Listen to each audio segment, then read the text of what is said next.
pawns, come sing along.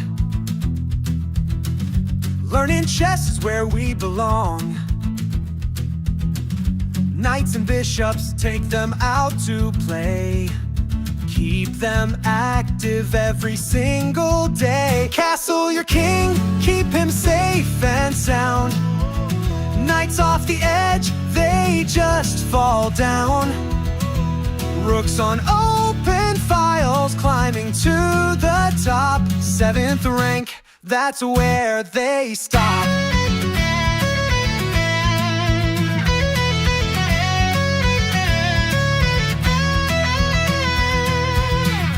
Pawns are special, one step at a time.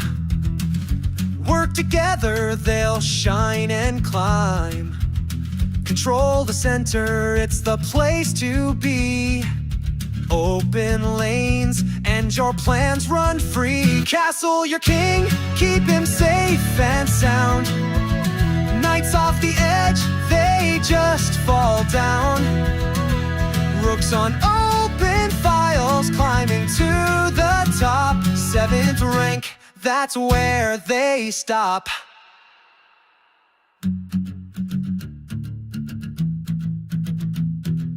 Think before you move, it's a clever game. Every piece has a role and a name. Play with a smile, have lots of fun. At Happy Pawn, we're #1. Castle your king, keep him safe and sound. Knights off the edge, they just fall down. Rooks on open files, climbing to the top. 7th rank, that's where they stop.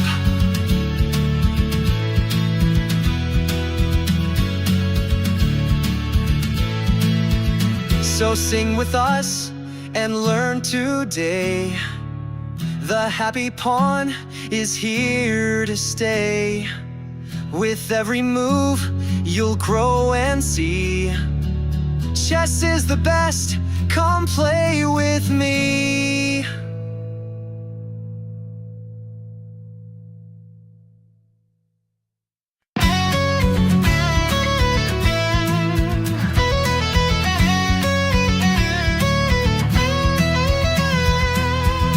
We're the Happy Pawns, come sing along. Learning chess is where we belong.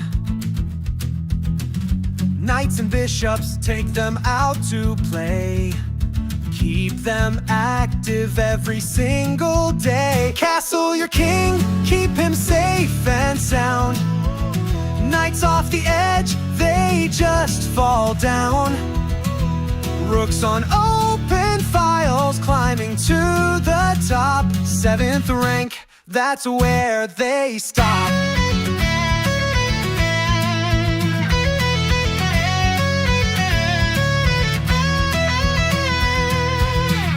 Pawns are special, one step at a time. Work together, they'll shine and climb. Control the center, it's the...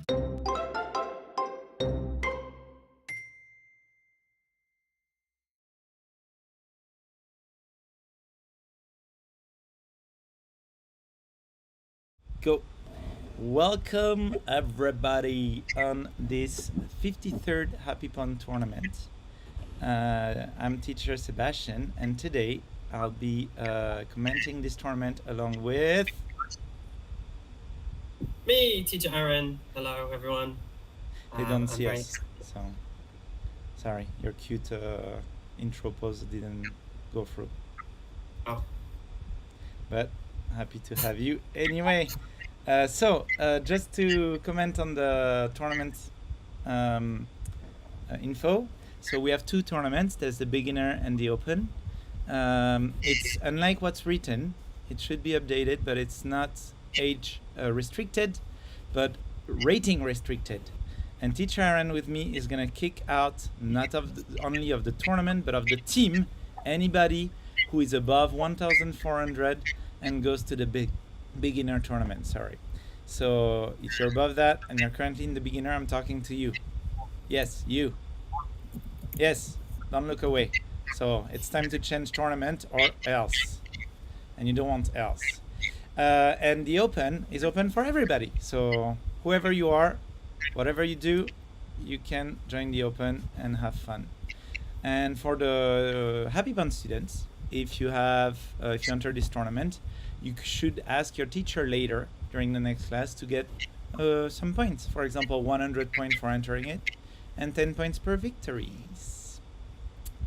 I hope that was clear, and we're gonna go ahead and look at our today's field and Teacher Aaron's face. Hi, Teacher Aaron. Hello. Hello, everyone. And yeah, I'm excited. I'm back because it was so much fun last time. So I can't wait to see it again.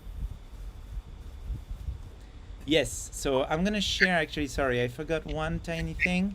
I'm gonna share with you my screen so you are able to see what I see. It's very, very important. As there is a delay on YouTube to avoid some of you trying to listen to the good moves that Teacher Aaron is gonna give you to win some games. All right, so here is, oops, that is not, that took away your, hold on. So we've got, it's because this is over. Okay, I'm gonna lower this, beep, bop.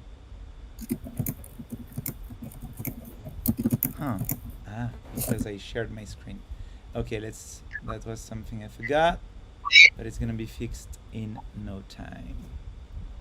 I'm gonna unpin this, and then I'm gonna pin Teacher Aaron, and here we are. Change the layouts.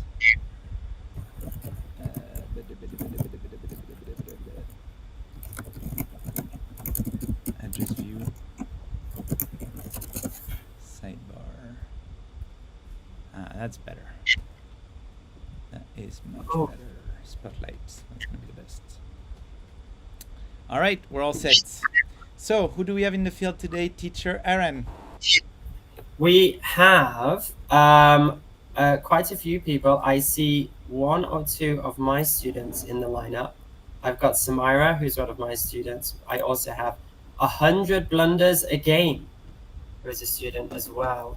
Hopefully, I haven't been teaching in those blunders, just so you know. We've been trying to fix this.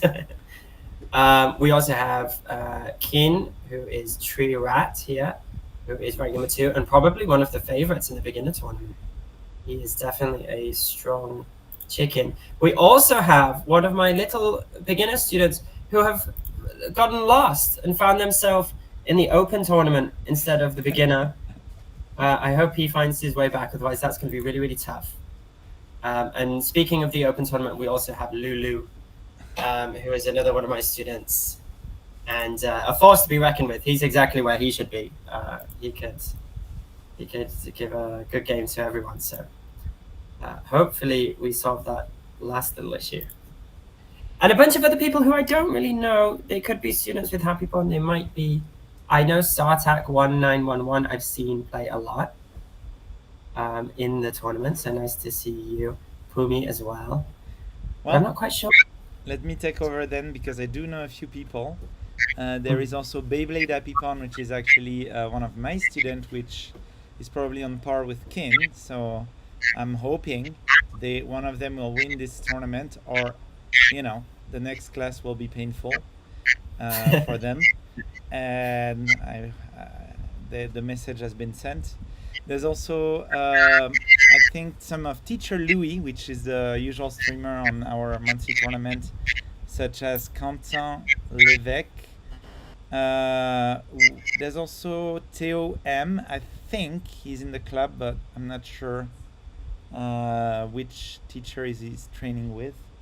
Teacher Louis, sorry, as well. My bad. We have Poklau learning with Teacher Paul, I think. And did you talk about Samira, Sharon? I did. Yes. Then I wasn't listening. And Axel, of course. Sorry. Axel,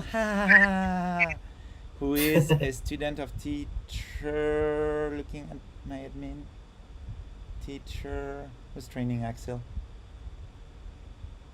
she's ignoring me. Teacher Rajesh.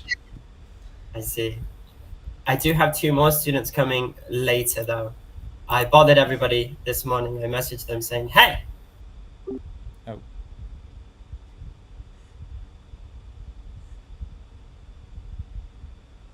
Oh, I've disappeared. No, I have clicked a button.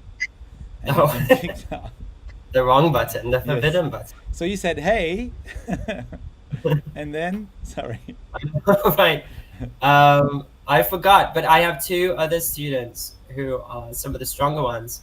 The 3rd place of the last tournament, the beginner tournament, was Blue Question 17. He's going to make an appearance. Unfortunately, a little bit later, but he might only miss the first round or 2. So I think he might still have a good chance of being in the running.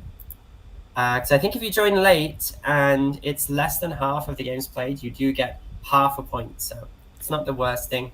Ah, And we also have can you Bombardie as repeat well. that? I didn't know that the condition. And what? You get half a point if? If you join late, but you can only join late if the less than half the games of the tournament has been played. Yeah, okay. But the half a point is just you get half a point if you don't show up for the first game.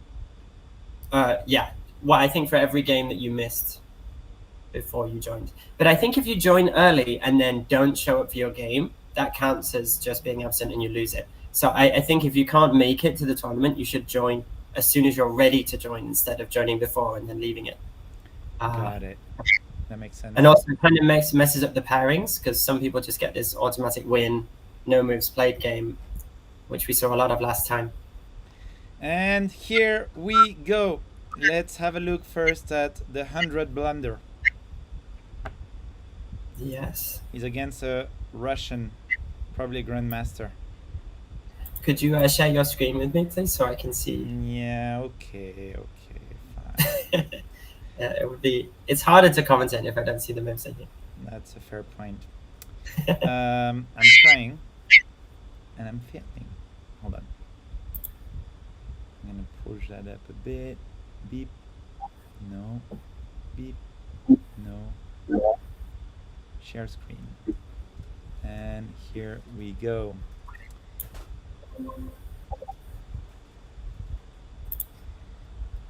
So I think we can already change game. Looks like we've got someone missing. It does look like that. Let's have a look at the lively games, such as this one. Oh. It's kicking off already. Now, I can explain this move. C5 here. My dear student Samira has been playing the Caro-Kann, as all of my students do. Unfortunately here, though, she's played the move for the advanced variation, even though the opponent didn't play the advanced variation. So you can't quite go autopilot with all the moves. This is what the classical variation of the Caro-Kann, and taking on e4 would have been better. But now we've got a really interesting position. So you know what? I don't think it's gone that bad at all. We'll see what happens here. Can you kick off the knight first and then take, but too late? I think yes. Also, knight c7 ideas look very scary. So I don't want that knight anywhere near my king. Because now, you know, maybe bishop e3 now and... Sorry, I'm This gonna put the arrows, but I'm currently arranging the layout because it got messed up a little bit. There we go. So yeah, you were saying? Yeah, I did like the idea of kicking that knight away because knight c7 looks like a serious problem that's just lurking the whole time. And for that reason, playing something like bishop e3 here would have made more sense, kicking the queen around and trying to catch it with that thing. You could even, if you want to be cheeky, play bishop b5 check right now, just as a trap, just as a trick, and be like, oh no, my bishop, oh, silly me, and then do the fork and win the queen. But it is very much kind of hope chess. You shouldn't really play like that because it doesn't threaten anything in itself. If that move also would have won a piece, then that would have been a brilliant tactic. But And to be noted that if you go here, if the person doesn't fall for the trap, as you said, it's hope chess. We now have a bishop that is kind of like I mean, he's not. You can't capture right away, but he's kind of a like, how do you call that? A liability. It's like now he's Yeah. under attack by the queen the whole time. So you have to always consider: am I hanging my bishop? But Yeah. we're past that. Now, I wasn't a big fan of the opening at first here, but it's really worked out. Upper pawn now is black, but with only Her Majesty in the middle of the board, and she is hungry today. She is just This is good. So, but you have to go yeah. bishop, right? Yeah, I think playing with all the pieces is preferred. I don't like to be greedy with my queen and let the opponent get all of this activity. And bishop f3 is the only move, I think, but Yeah. it is a good one.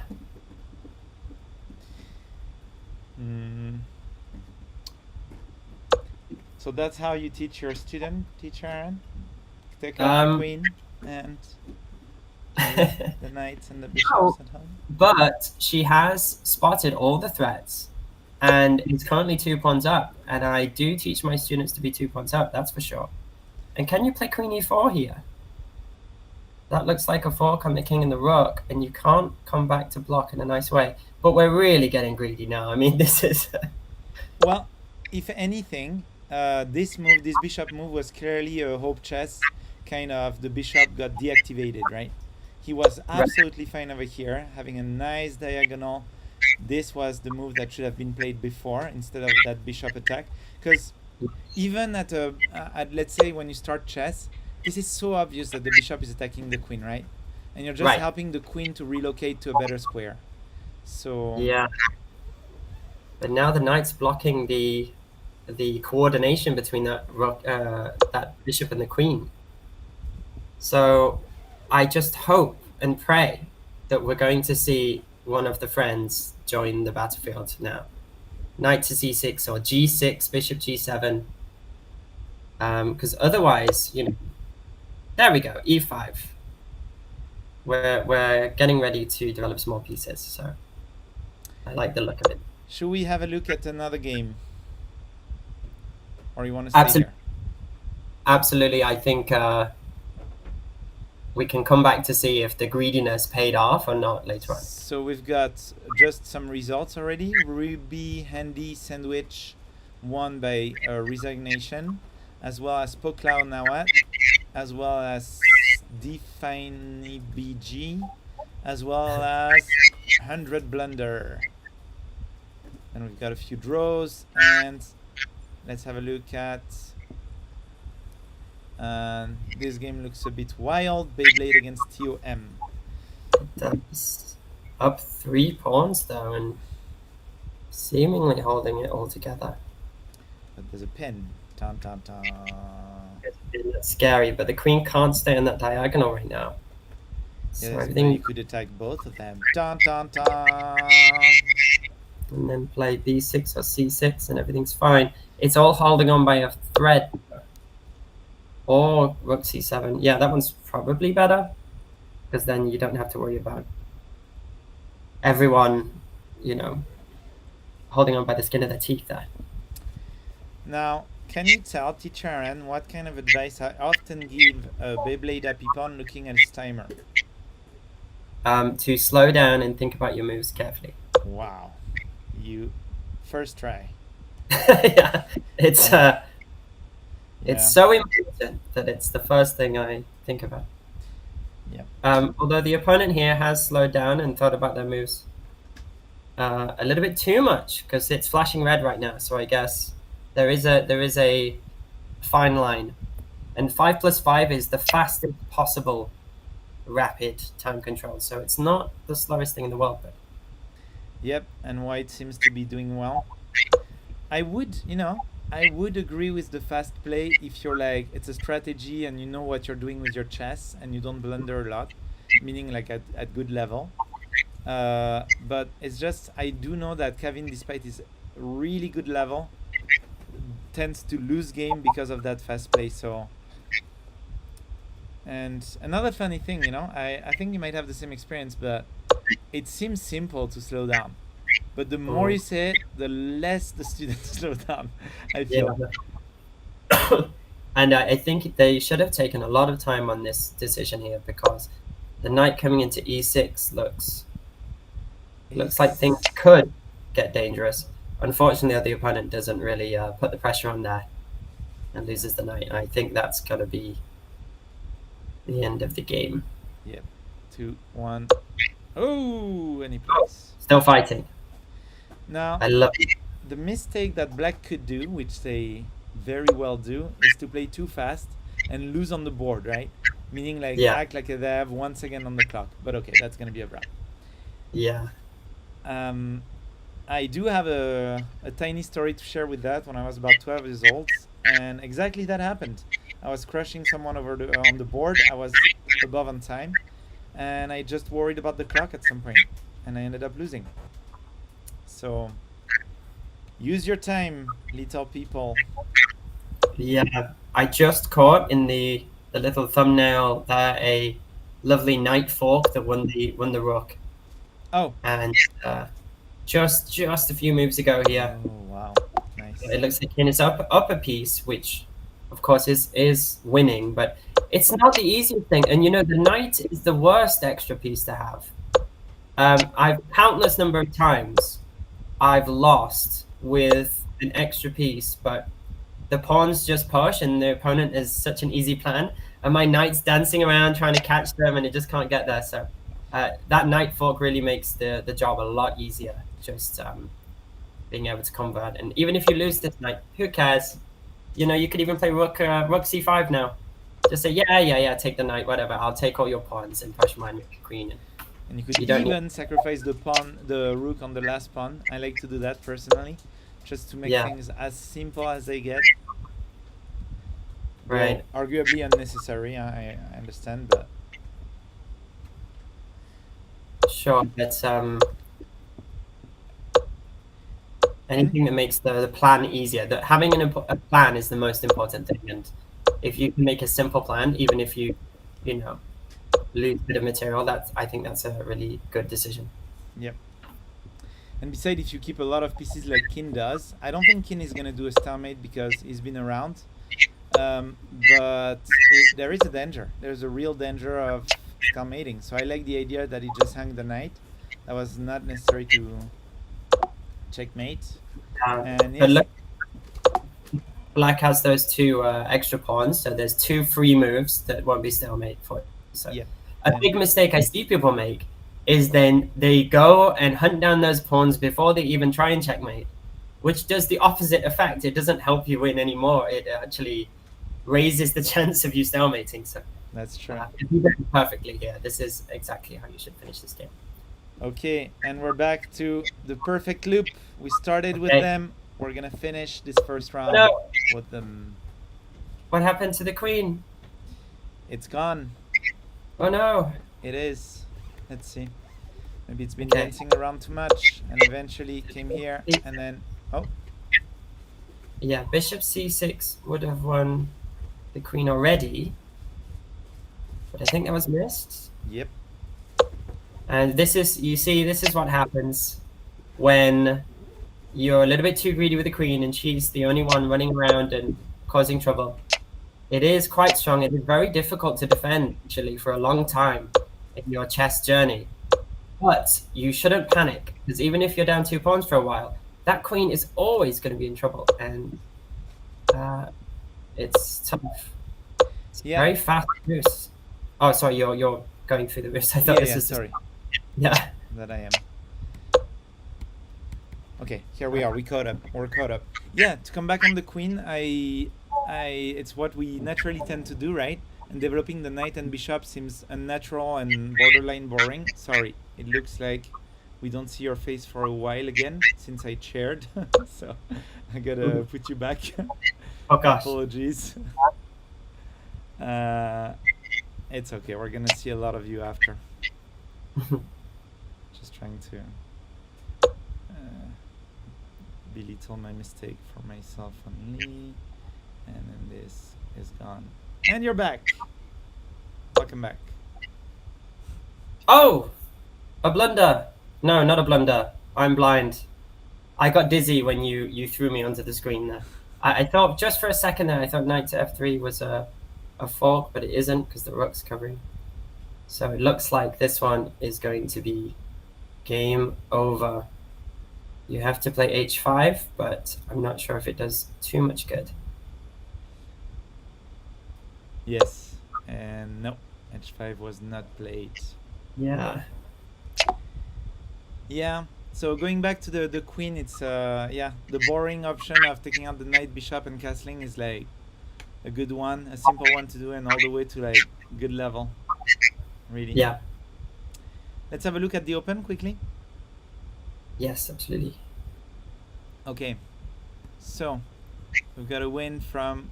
Wait, how many people? 7 people. That's not too many. We've got Bungle John that got a nice first round win, as well as a Vendom. And there's an ongoing game between my daddy and Pow Pow version 3. What do you think about the version 3 of Pow Pow? I think that Pow Pow has 2 older brothers or sisters, and that's why they're version 3. Yes, of course. And they look pretty good, right? The version 3. I mean, he looks pretty good. Yes, I think so, and I think Rook E8 looks tempting, but it doesn't seem to win yet. So I guess you just kind of hover with that threat there the whole time, and It That's very doesn't work dangerous. because The rook takes, and the Yes, pawn takes, and the king takes, that's what. and you just lose the pawn. Yes, but do you have like a? I don't know, not that for sure. You'd love to play rook g6 and then rook g8, which is the better version of that plan, but obviously that rook is covering. So maybe you could try and take away those squares. There's not many squares that rook can sit behind that pawn. There's only g5, g4, and g3. How about bishop Someone- here?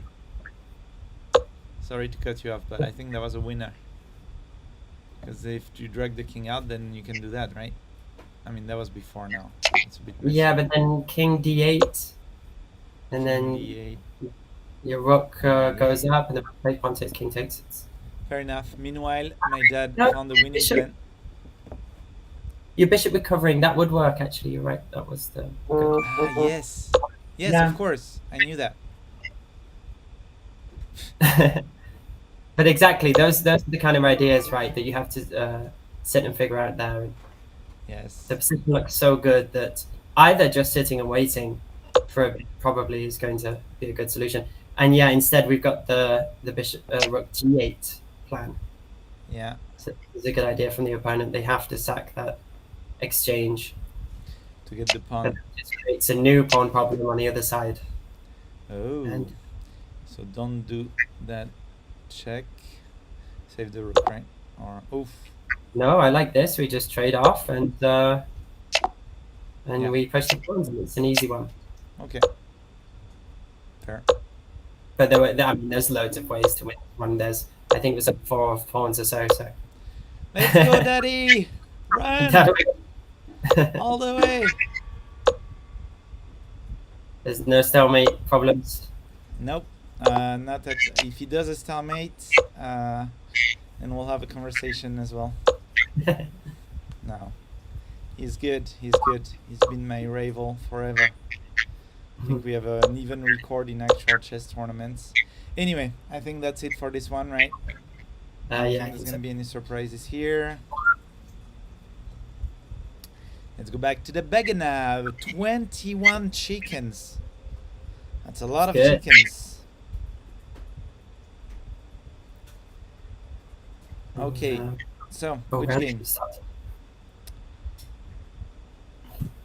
Clow Axel, 100 Blender, 3 Rats. The battle of the students. Ah, It looks like 100 Blender is up a piece. What do you wow. make of that? I am impressed because I know for a fact that he has much less experience. Let's have a look at how it went down. So what happened? Oh, Oh, oh. Okay. Is it losing the piece though? Because he's going for a cheap checkmate, which, what are you doing? uh, it's terrifying though. That was naturally, a jump. Something tells me this isn't right, but I don't see a way to punish it. me neither. G3 should not help.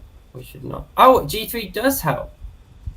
Nah, not really. Because you can pick G2, so they can't take your rook, but then they take your queen and take your knight. And so that it didn't really help anything else. Yeah. So I guess that sounds. I'm not I as guess- angry as was meant to be, but Okay, this is a step too far. unnecessary. You know what's funny? This is not Kin style at all. Okay. He must be on a very special day today. Oh, we've got a counter Counter trying to checkmate. checkmate. I hope they miss it move. But no. We don't want to move the same piece twice. Castling the king and bringing the rook onto the f-file would have made more sense, and Yeah. gone, same idea, so. Castling the king right here instead of that, right? A little Yeah. castling would go a long way. That also threatens the same, is not quite mate, but mate in 2, and it also makes the king safe, so. Yeah. Which here you expose your king again instead. But anyway. But queens off is probably beneficial for light up a piece. Oh, d6 was hanging. And instead, the knight. The greed of Oh, you don't see sure. that. Yeah, Though arguably maybe he wanted to get rid of the bishop, but a free pawn is a free pawn, right? yeah, 3 pawns much better, especially because your opponent doesn't have the bishop pair. I would understand an argument of saying, okay, I want the bishop pair, that's why I want to get rid of that bishop. But it's just not quite the same. But you don't destroy the bishop pair when there's no bishop pair to destroy, right? Right. As the Yeah, ancients that's say. the problem. As the elder saying says. Yeah. Okay, we're here. We're caught up. Clearly Okay. a struggling position for black, huh? Yeah, this is tough. There's not so much of a plan. There's only one open file, and you don't want to put your rook there because white will just trade it straight away. Oh, I don't like this decision. I think rook to bishop to c1, keeping that bishop pair. I really like the bishop pair, if that's not already obvious. And this is not helping them. You have to try and fight a little bit harder and push the pawn supported by the rook. This is so 'cause, yeah, unlike Ken. I'm doubting what's going on right now. If he has like some friend at home or something. Usually he's so, protective and Yeah. and here it's just like quick. Here, a piece. Let's trade. Let's get it over with. But it's okay. I guess it's good Well- to trade things. Whilst it's theoretically absolutely one for white, you can still lose this. If you don't have a plan and black does, it looks like black is doing the plan of activating his king. And I hope using that majority on the queen side. It's 3 versus 2 on the queen side. So maybe playing something like b5, b4, and then trying to get one of those pawns into a queen. Now, of course, it doesn't work at all. Bishop's going to stop you straight away. But if it doesn't, if it's, not really having a clear plan of how to move forward, then Can I make a likely advanced comment? Stop me if I'm wrong, but I feel like this was really unnecessary because I feel like it's taking away two things. One, it's taking away a move, literally, of moving forward with the king and getting dangerous, or this way. And the second thing is, this could be a waiting move we wanted to play later, right? It's not like Yeah. the bishop is going to come and as soon as he goes and attack the pawn, we can do it anyway. But I feel like it's like we just wasted a bullet and wasted time. right. Even though And- I would agree it's lost for black, but Sure. And activating the king with king e5 also prevents bishop e4 if that was what you were worried about anyway. So, that move, whenever a move does more than one thing at the same time, usually that's a really good indication that it's the best move. And yeah, also aggressive moves always are better than defensive ones. How do they say So that? here And never I get like- the. Sorry. Go ahead. There we go. We've got the passed pawn. Yeah. This is the only path to victory for black. It could have been done a little bit faster with a more active king on e4, like we mentioned, or on e5, sorry. And now the opposing king's in time to kind of take the opposition, and this bishop is much too fast, and it can zoom around. However, all of black's pawns are on dark squares. There's one big downside to the bishops, which is why the bishop pair, just to come back to that, is so important. Because if you had a dark squared bishop as well, all the pawns are dead. So that's why having both of them is really good, because then there's nowhere to hide from the snipers. That's true. Yeah, so this move on is a bit of a mistake, because now white can blockade the pawn on a light square, and this bishop can Oh, come. look at that. Yeah, it's not the end of the world, I think, but But that's dangerous, though. it's tricky, yeah. Okay, no. That's. I mean, I would have rather let the king work for it, right? I mean, of course, it was still lost, but maybe pushing the other pawn was a bit more tricky. I don't know. Yeah. Maybe not. I just like the idea that the bishop didn't have any square to come back and defend here, but sure, the king was still around. And there was maybe some idea of bishop to e8 and then bishop to f7 check and then back to a2 there to like come across. So I think there was ways to try and solve it. Now this is fine. You just have to kind of acknowledge that you're going to have to sacrifice this bishop, and your king's going to eat that a pawn, and you're going to launch the pawn. And sometimes a king, although now it's getting a bit. Is King gonna pull this out? Yeah, this could have been easier. Yeah, this is tough now. I think. Okay, let's try and count this out. 1, 2. Yeah, so because black has to capture 2 of the pawns, he's much too slow. But Yeah, but there's and now 2 you pawns can to check. capture.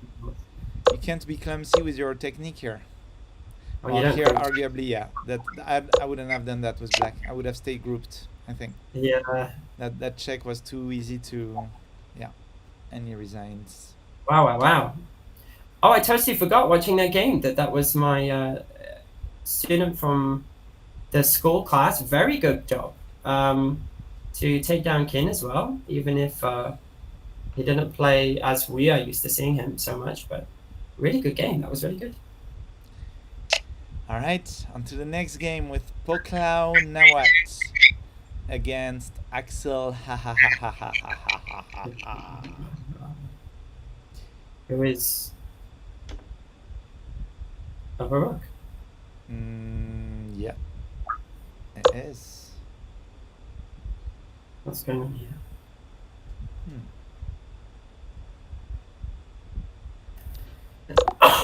Excuse me. Of course, there's a check. Why not giving it, right? Right. Oh, that's fine. We have a saying in France that is not really nice about this. So please, Axel, don't take it personally. That check was actually probably quite good. But we say when dum-dum see a check, dum-dum gives a check. It's kind of a harsh way to say it's not because you have a check that you should give it. Though it doesn't apply in this case, so apologies.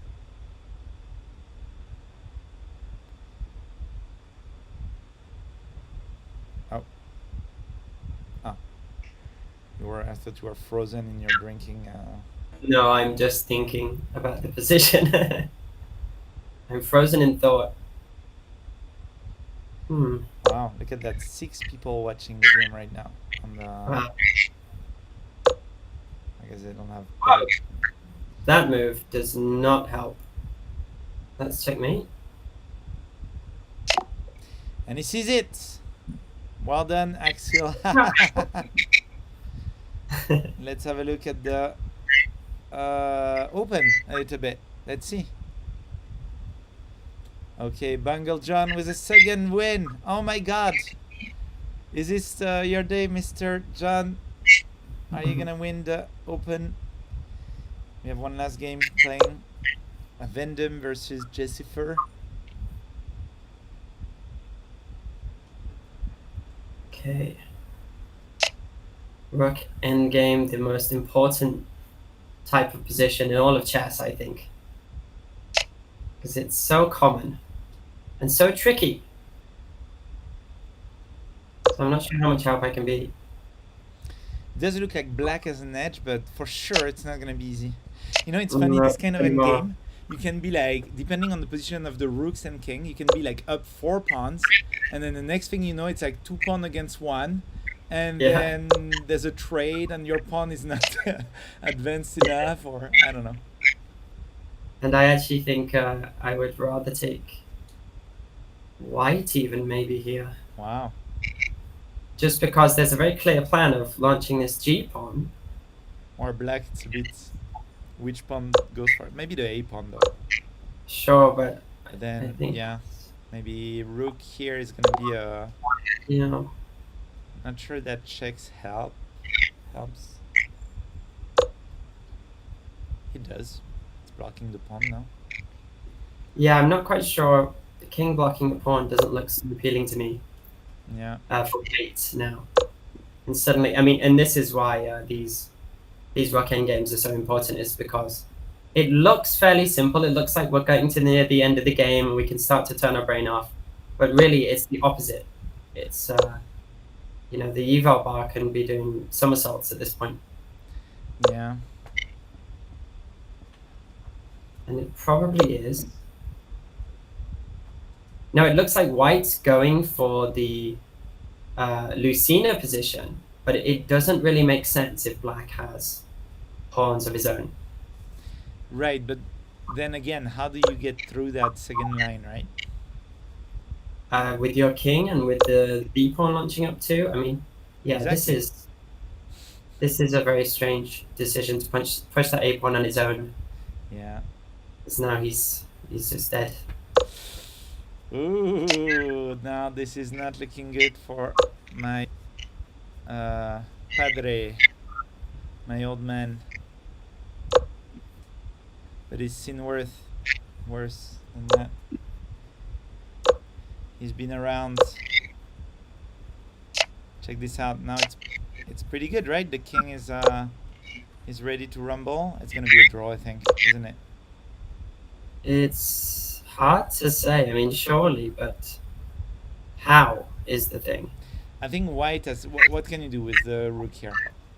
You get a sacrifice maybe now, actually. Because what can you do? This, but then same thing, right? King here. I guess you win a move. Yeah, you win a move because now there's this, and now they need to play this. But then what? Where's your king gonna go, right? There's gonna be a flurry of check as well. I wonder if playing king h6 before, because they had the bridge, you know, the exact Lucina position kind of thing, although the pawn's not advanced enough and all sorts of other things. It's weird. Ah. It's funny, Yeah, I it would looks have done like, that with black. I would absolutely have done rook f8. I think that was a mess. But wait. Now well, my now turn. it's, yeah, Oh, he wants to. He's playing tricky now. yeah, make sure you don't play king g6 though. That would have been Yeah. huge. But I blunder. still like black better because you have the initiative, and this could be really troublesome, right? Yes. And there's a kind of skewer idea maybe, but it Yeah. doesn't seem to work. No. Don't have the time. But then the number of checks you're gonna give, it's like. So white has offered a draw. We've got some drama happening right now, but black has refused. So black's making a statement. I am gonna win with my 27 seconds on the clock. Yeah, absolutely. Yeah. In a tournament, you 100% should. You're up on time and you have the checks. Although this last decision wasn't very good because I think you've already run out of checks. Yeah. Oh no. Okay, there's one left. Thank goodness. So if you do run out of checks, then that exact same problem comes back. Yeah. You know what you have to aim for white? You have to aim to counter a check with a check. I mean, easier said than done, of course, but oh! Ooh. What do you do now? You go rook check, you try and but then it's You resign, I think. well, not really. This is actually, I would qualify it as the second hardest beside the knight and bishop against king. Like, it's actually quite hard. Queen and king Yeah. against king. But I think they're doing a good job so far. You just kind of loiter around the king and bring your king in. And eventually, this one's just going to run out of moves, have to move away from the king. And once it does, there's forks all around. For our viewers that do not know what loiter is, because teacher Aaron is British, so he has all these fancy words. Loiter means to go around a place. Just hang around, yeah. I got that right. I wasn't sure. So I don't think these checks are accomplishing a lot. I think the move queen to e6 before, it's not going to make sense if I say moves now. It's all changing so fast. Yeah. Should we have a look at another game, or should we have a look at the technique of checkmate? I think maybe have a look at another game and we can just see later on how this went, because This could it's be very difficult to talk about when it's changing like that. Indeed. All right, let's have a go at the beginner chickens. Though I think I should change the name, because it's not quite beginner when you're at 1,300-ish. Yeah, not at all. Okay, what do we have? We have... Oh! A battle of the brothers! Oh my lord. These two are my beloved students. And I can tell you this is not gonna go easy at home. Oh, There's gonna be tears and shouts and all the above. Who do you think is better? well, considering I see a big +5 and 2 horses at the top there to indicate that black has 2 knights extra. I'm a big fan of having 2 knights extra. That's a little tip for you there. Also, the queen is pinning the rook to the king, which is nice. You just have to watch out for bishop takes f6. It's the only thing. But bringing a rook to the open file is going to be a good idea anyway. So I don't see much danger there. You know, when there's a brother battle like this, Wow. well, you know what's better than being 2 knight down? Being 1 knight down. Yeah. Or less worse, rather. I don't know if you would relate to that, but when there's a brotherly battle, it's where they're gonna play their absolute best game. There's no... The focus is at maximum. Yeah. So white is hanging on with that move. Yeah. I like taking with the queen, not the pawn there, because you need to really start getting your pieces in and counter threat. Whoa! And then white resigns. Can we... Do you have an explanation? So you get a piece, and then after 10 seconds you're like, nope. Don't want it. Take it back. Okay.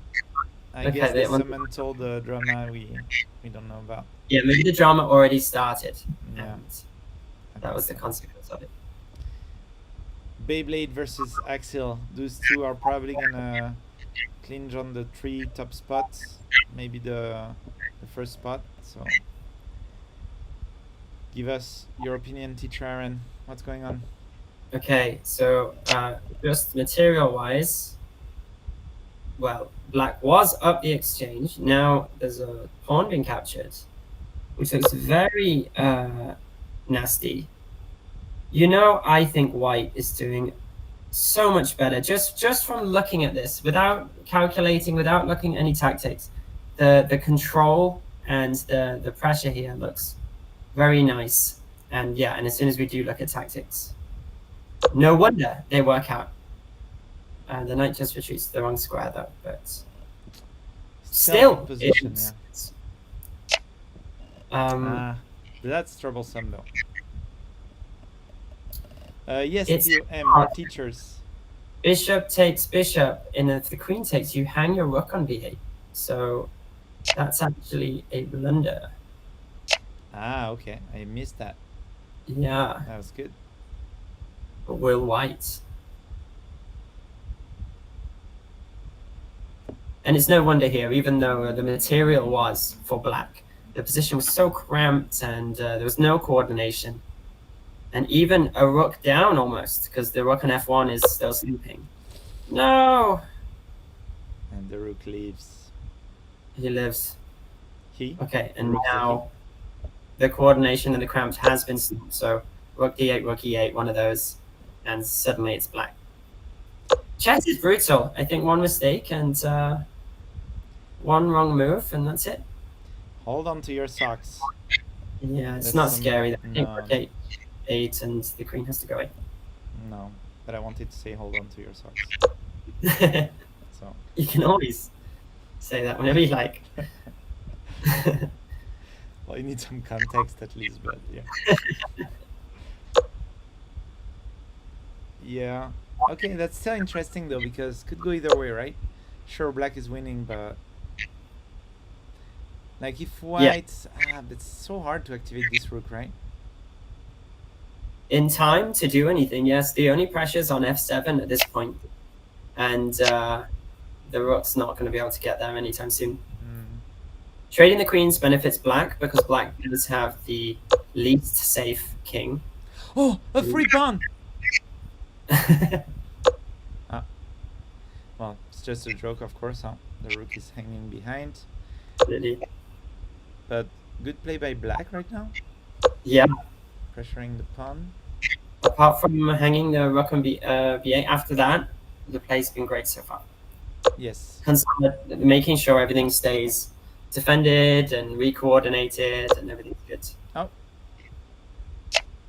Not want to take that. I also don't like this move because it permanently allows knight to e5. He's on losing pawn campaigns. Oh, I see. That's what we studied together. So we had a chapter on this, and it went like this: don't do that. But apparently you missed that second part. Why? Why hanging two pawns like that? e5. It's a 4. Oh no, it's falling apart. But This is a maybe roller- he's worried about his time, right? Sorry, it's my student, so I have the right to be extra emotional. And now rook c6 would have won the b6 pawn. Still does. Yeah. You know. Oh, sorry. And there was back rank checkmate. Look at me go. Oh, yeah. Should probably open my eyes before I say that. Hmm. But now it's been solved. Rook b6 does win that b6 pawn. We can ignore this safely. It's not a threat. No, don't take it. Your poor pawns. What did they do to deserve loneliness But he and does. isolation? Rook c6. It does. Oof. Okay. Another fork. So white's doing And- better, but it's not gonna be easy, huh? It's not easy. You usually don't want a rook pawn in endgames like this because there's all sorts of stalemate draws with the rook pawns that other pawns don't have. Mostly because your king can't get around that other side. You can't go to z8 to the right side of A. I'm assuming the alphabet loops around. Controversial opinion, I know. I wish that was a z8. Yeah. Whoa. Okay. I was about to say this might be a long game, let's switch, but it just feels Yeah. bad for Axel. Especially given that Axel is a very young chicken that has been that is improving a lot massively. And Beyblade Happy Pawn I will give no slack to because he's my older student that I've been studying for a long time. And again, despite great skill, dedication, and progress, plays way too fast. So I would send some props to Axel and some recommendation to Beyblade and ask him to slow down for the next game. Absolutely. Okay, I think we can switch. I think so. That's the last game. Let's jump quickly on the open to see what's going on. So we've got the game for the win, kind of. Of course, it's never decided, but Bungle Yeah. John against my Dada. Right, and the queen doesn't want to play anymore. And the knight has been left hanging. How come? Well, it's what we. Yeah, what I black- missed. I didn't engage the brain yet to figure out what was going on then, if that could have been saved, but looks like, Let's see. yeah, maybe we Ah. can have a look here. Tough, huh?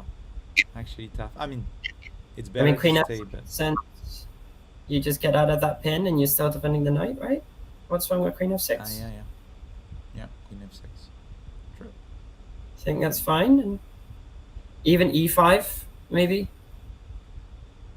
in some situations, but maybe not now. But Yeah. Bungle John was saying on so he's doing a great tournament right now. He's a regular.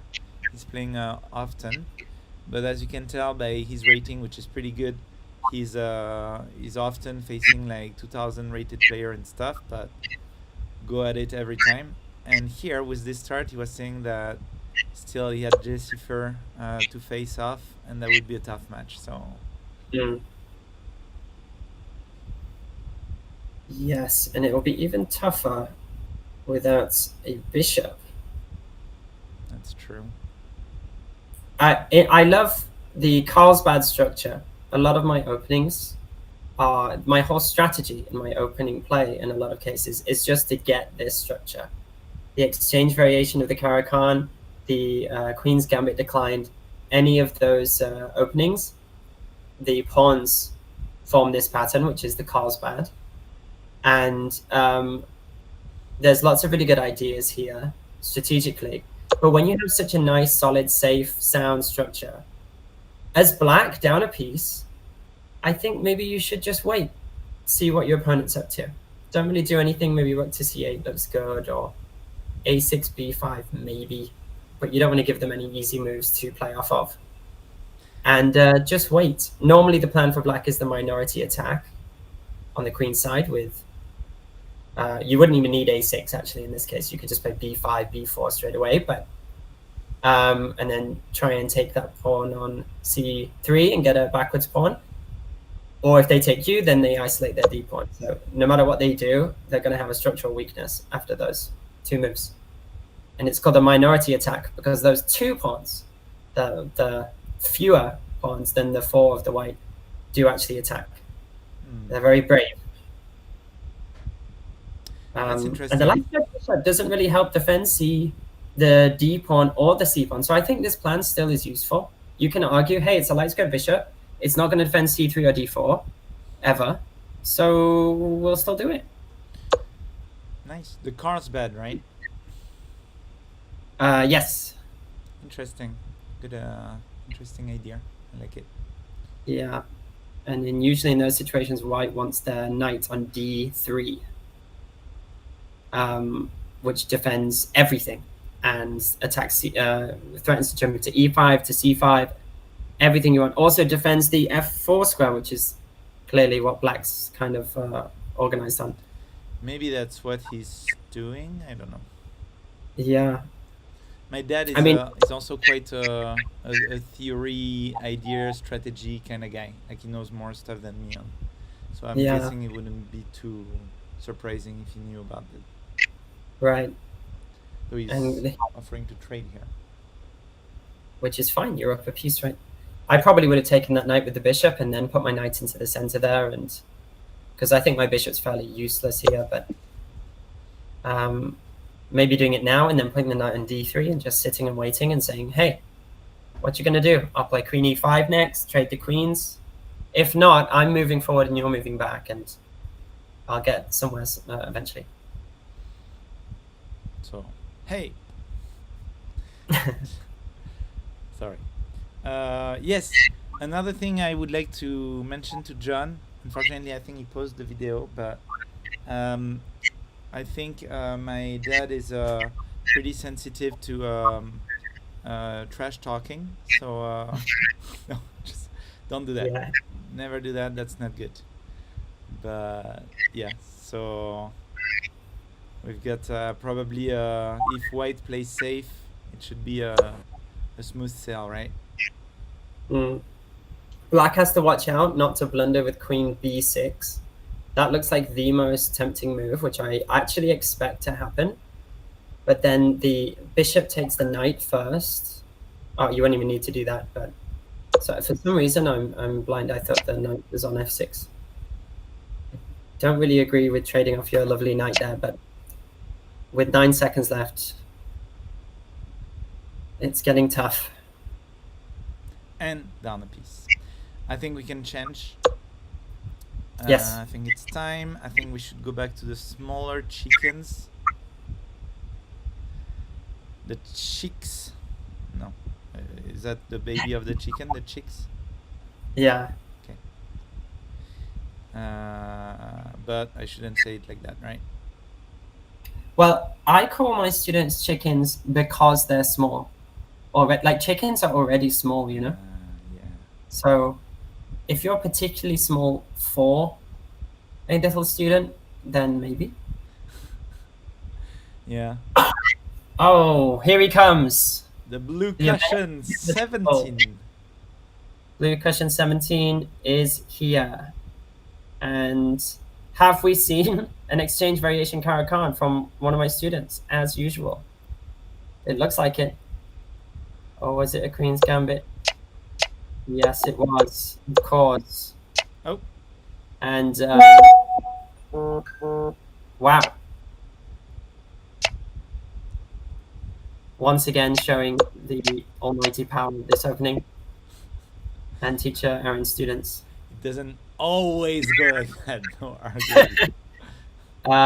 It does when Max plays it, because this is completely winning. Up a rook in 7 moves. What you looking at? Wow. And whoopsie daisy, Queen d7 would have been better there. Don't need to be scared of knight to e5. In fact, that would have lost a piece with the rubber band technique. Knight takes knight, queen takes queen, and then knight takes queen. Queen d7 would defend b7 and d5. And after knight c3, you just play e6 or something, and knight f6, and you're fine. Here, at least they get a pawn for their troubles. I'm still proud that, you know, not everyone has all the knowledge in the world, right? You have to, chess is long to learn, and it's quite tough. But I'm happy that he did spot the threat here and addressed it, you know? I know that wasn't the best defense, but... No, but it works. And the d5 pawn has been allowed to live, which is very nice.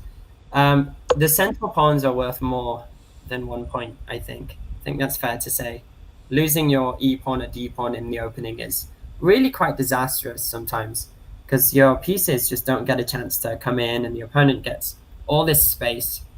Makes the game really hard. So, you know, losing a d1 would have been pretty bad. The opponent could play c4 and knight c3, and you wouldn't feel like you're down a rook for a little while, I think. Mea culpa, by the way, for a moment I got mixed up. I thought black was my student, which is AKMM a Pipon, but it was Max who played queen b8. Yes.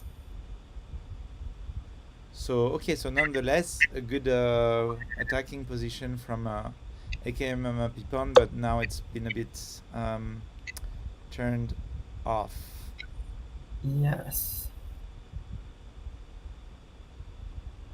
And there's a bit of a problem. I think h6 would have been a nice move there.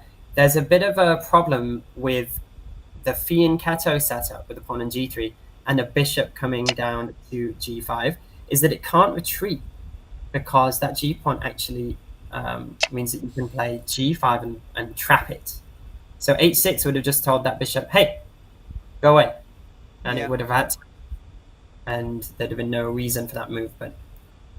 And may I add, one of those concept that is easy to grasp but not so known, at least toward like between younger players, is when you push that pawn from your castle, it has a strong meaning. It implicates a lot of things, especially given that you are weakening your white squares. So there's going to be a lot of work to do about who has a white square bishop, who doesn't, and how exposed your king is.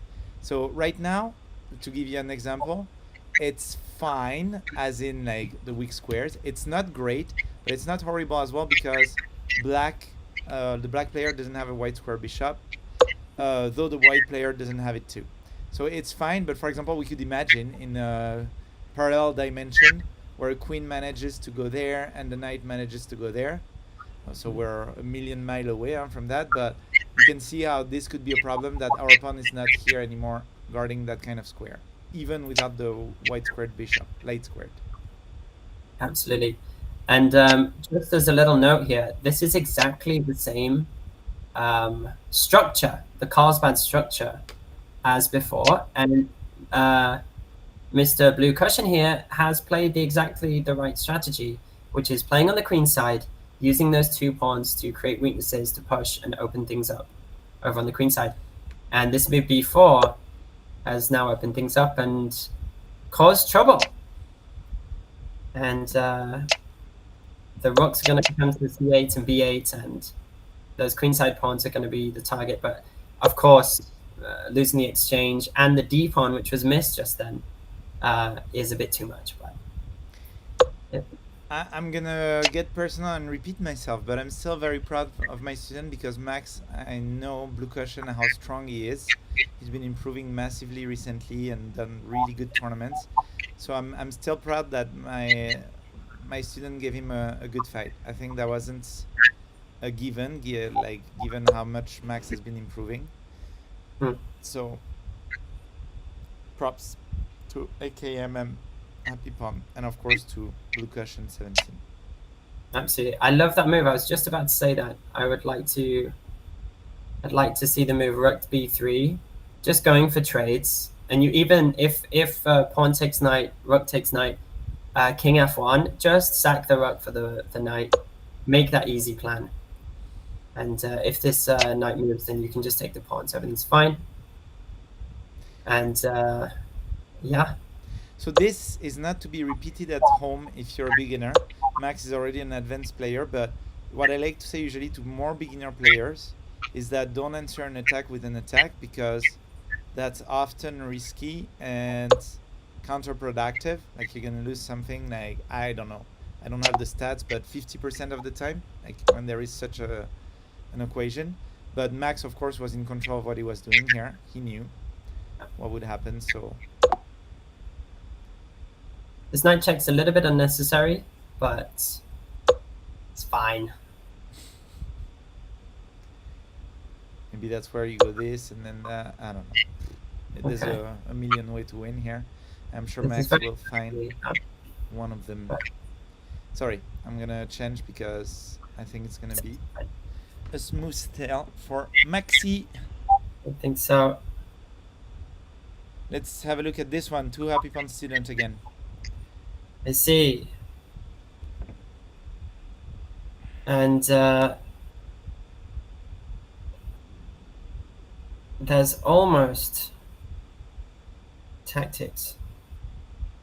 I want to play bishop takes h6 as white. And after they take my bishop and think I'm silly, then we take the knight and we have a very dangerous queen. This doesn't work though, because the queen can play an in-between move, capturing your queen and ruining your fun. But that is usually a nice little like trick that happens. You can always need to be mindful of. And the knight is attacking our bishop. I don't want to lose my bishop, but I don't want to trade my queens.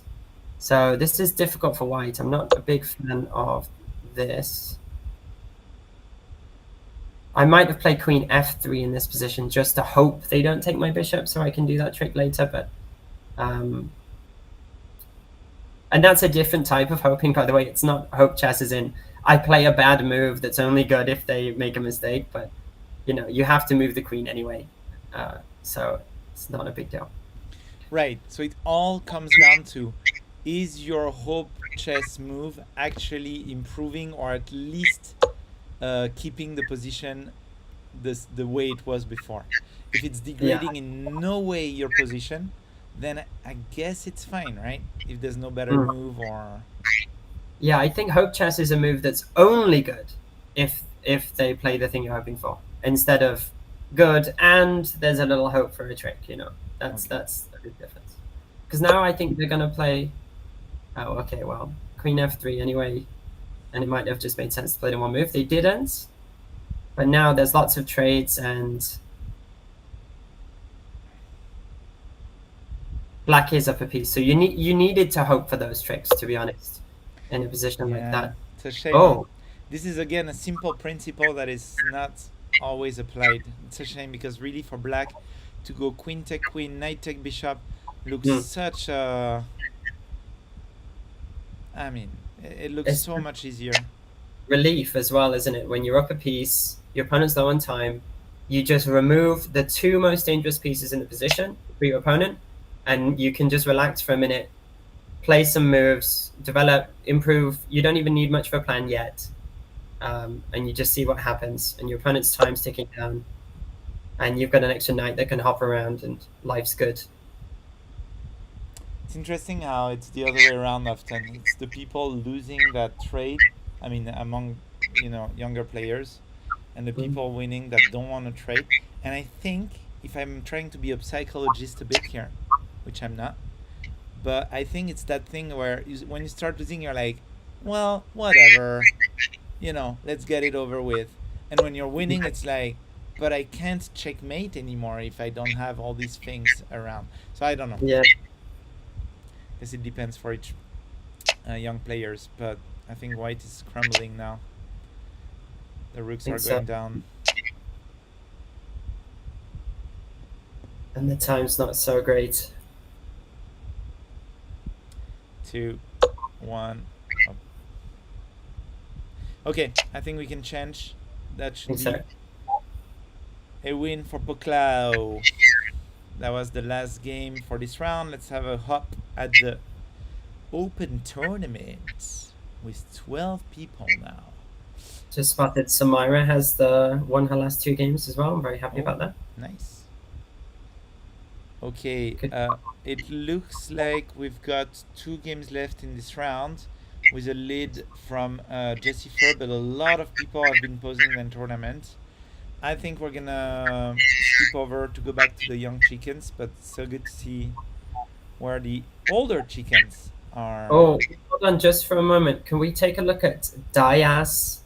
Yes. Here against... because this looks like the most promising position I'd expect him to get. So this is my student I mentioned at the start, who is still very much a beginner. I think maybe he didn't join the beginner tournament because his rating was provisionally higher than 1,400, but it shouldn't be for the level he's at right now. So I think he's really, really going to have a tough time to get some wins in the open tournament for sure. But I'm very happy he's still playing and fighting and giving it his best shot. And it looks like down 6 points of material is pretty tough, but... just on the thumbnail there, I saw an active queen, a weak white king. I thought maybe he had something, but now I take a closer look. There's mate in 1, and you don't want to retreat because that really, you know, it's already tough. You want to try and post some tricks. I think maybe queen e7 has to be played, and then knight into e5 or something, and hope that knight g3 comes with some kind of fork at some point. But again, this is again back to I'm losing, so I have to hope chess rather than is my central strategy. But it's a good point, actually. The one time where hope chess is a viable option is when you're losing, because there's a few strategy, but it's a valid one to think like maybe my opponent will mess up, and that's the one way I'm gonna win this game anyway. Right.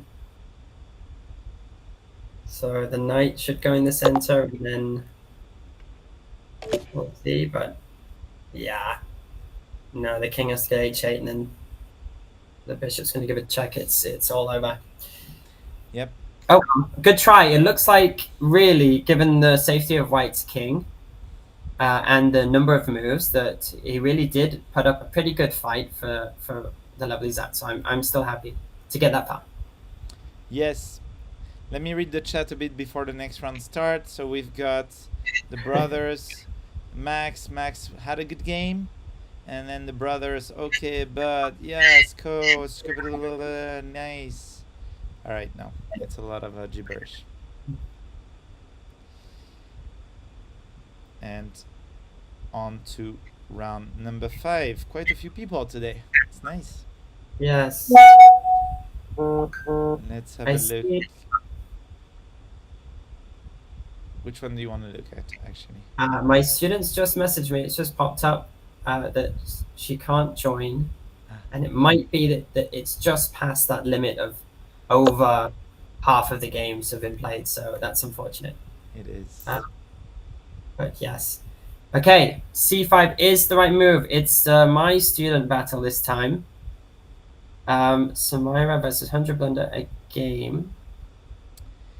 And it's the advanced Caro-Kann, which is going to be a common sight. Teacher Aaron, Yes. I'm going to answer nature's call. So I'm Okay. going to leave you with the game for a few minutes and I'll be right back. Absolutely. See you later. Okie dokie. Well, if there's one thing I can do, it's talk for a long time on my own. I'm a big fan. I practice at home by myself. So, okay, so what's going on here? This is pretty much the top theory of the Caro-Kann. If you're a grandmaster and you want to punish the c5 variation of the Caro-Kann, I think the advanced variation with bishop e3 here to try and hold on to your pawn is the mainline theory. You can give this bishop check. That seems fine as well. And now knight takes bishop. And you've got a problem because your c pawn... okay, b takes is not going to do it. If the knight takes, then the e and c pawns would have been hanging. So you'd guarantee definitely no problem get that pawn back. But she's getting a pawn back anyway, so everything looks fine. And the whole point of this opening, which I think has gone excellently for black, is that you play the French defense, except there's a big problem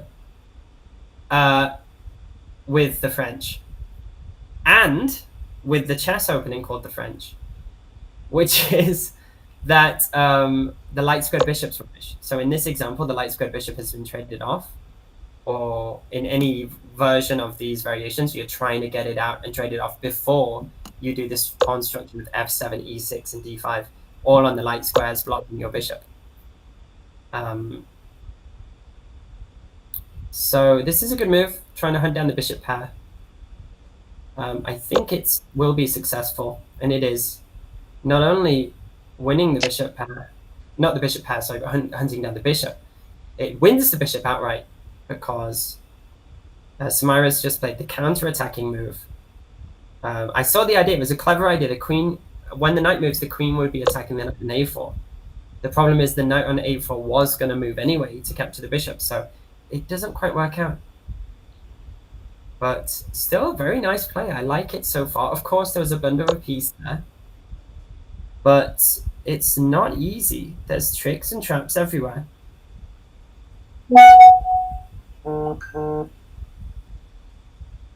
So let's see what happens here. I like the look of this. I like the look of some, knight to f5 thing.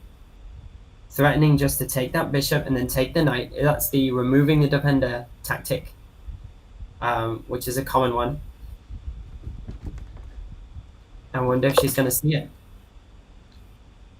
Hello. There's a tactic now. Knight takes bishop. The queen does block, which keeps the defense of the knight. But then knight to c2 is a fork on the queen on e3 and the rook on a1.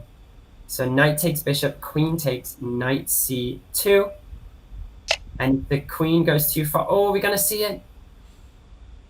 Sorry, why not pawn take? Because we need to.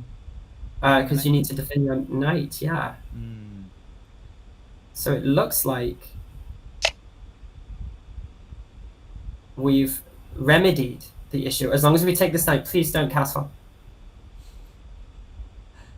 I can't believe I'm saying that. You are. Okay, there You we can go. hear some personal statement here. Please don't cast. Yeah. Doing a good job.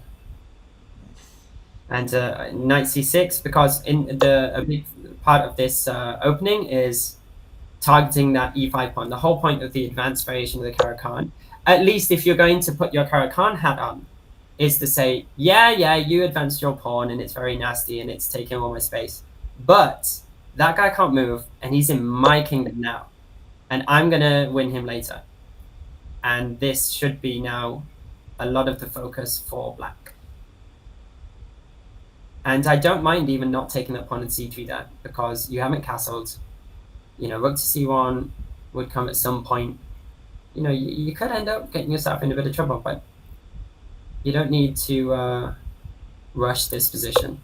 Black's pawn structure is just so much better that you can relax. And besides, there's a nasty pin here. Yes. Although maybe not so nasty right now, because I don't see how to take advantage. But That's true. I guess you could play knight e7 now, because you have to move the knight anyway, and then knight to f5, and then the pin would become nasty, which may very well be happening. Using the gallop step to the side technique. Yes, the forbidden art Gallop, of hot jutsu. gallop, step to the side. Hop jutsu. I don't know. You can safely ignore it. It's nonsense. Okay. Now I've been cheering on black a little bit here because A, it's the Caro-Kann opening, and I teach my students this, so I want to encourage them and show them, hey, look how cool and shiny this opening is. I promise it's good. But not only that, white is also my student here, so we have to have a look. How does white, who I think is certainly structurally, I mean, these pawns are a mess. So how are we going to drum up some activity? And I think it rhymes with Bevan. Castling. No, f7. Attacking f7 is probably going to be the way forward, because the black has decided they don't want to castle this game. And taking that d pawn as well for good measure now with the in-between move. Attacking the queen, probably good as well. That doesn't please the teachers. Yeah. Yes. Red alert, queen, attack, target, acquired. No, you can, if you want, take the knight because it's with check. Yes, But you must be careful. Oh, yeah, then you're going to be careful because then Bevan is under attack again, and it's all getting tough. You can't say the word, right? No. Good old Bevan. Okay. Okay. Now the queen is under attack. So Bevan is under attack. You know what can happen here? Queen e7, d6. Queen d7, rook c7. Oh. Yeah. Is that what we're going to see? And are we gonna regret we haven't castled before? You might. So queen d6 is not defending.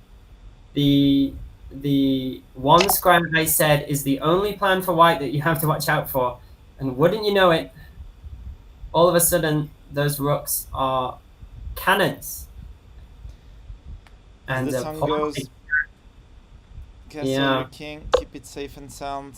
it does go like that. Yeah. Pawn takes c6, rook d1. It's a nightmare. Yeah, there's so many moves actually here for white. Yeah. There's so much. You could go queen take, you could go queen take, you could go pawn take. This is also a good move, I believe. Yes, you can't take the pawn to get rid of this because rook takes. would work. You can't play rook f8 because the queen takes rook. So you can't play anything by the looks of it. You just have to. Yeah. And surprisingly, the issue is really that the king is in the middle. The rooks are not playing. It's like massive amount of important issues to not have Yeah. castles. An excellent example, except for losing the piece, but then very nicely getting it back. An excellent example of the opening strategy in general, except some tactical issues. But castling is a vital part of that opening strategy in every opening. You know a move's good when every opening strategy has it in it, you know, pretty much. There must be something to that. I can't name an opening that doesn't include castle. Oh, I have one. It's the lion variation with the Philidor. Yeah. I'm a big fan of that one. Yeah. But only in bullet chess, because I know it's not actually that great. So I play that in bullet, and I just try and kill my opponent. It's like a system, right? The lion system. Yeah. Mm. You ignore castling and you launch the pawns on the king side and bring your knight over and just throw everything at the opponent and hope they lose. The name is Which is called... the strategy instead of a, you know, long time control strategy. Yeah. What animals do we have in opening? There's orangutan, elephant, lion, Bird. bird, but though that's a guy, right? Yeah, it's an animal too. Yes, true. What else do we have? Hippopotamus, of course, the hedgehog. Yeah, The cow opening, yeah. organized by Anna Kremling. Bit of a meme one. Okay. I think we're gonna change game because this one is running out of Yeah, low on time as well. Good one. Hey, Beyblade, after some tough games, is pulling through. Nice. Let's have a look at Max. Oh, Maximus. who is in trouble? Huh. He's in a lot of trouble. Whoa! Was that the correct decision? No, it wasn't. I think Max Surely. is even that I doesn't didn't- work I didn't calibrate my brain yet. because you can The do knight- knight the take. knight. It's close though. Yeah. It is. There's all sorts of scary business. It's yeah.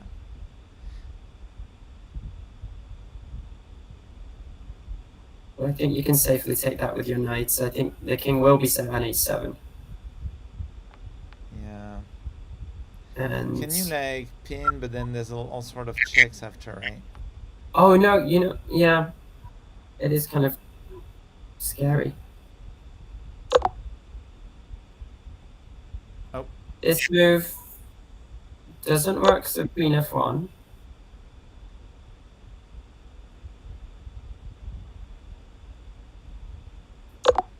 This is very fancy because queen f3, knight takes f6. Really? Wow.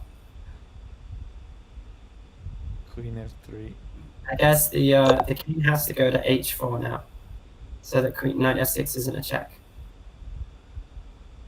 But then g5, if the, and then you have to sack your bishop. But what's the point? We were just going to take that bishop anyway.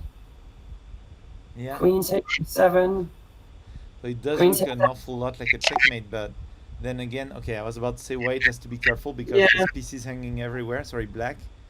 But it looks like it's gonna work out anyway, right? It's too. It does. It looks like a, It feels like exceptionally- unnecessary risk, though, right? yeah, but if you see the whole line, then I guess it's okay. But your knight is hanging now with check.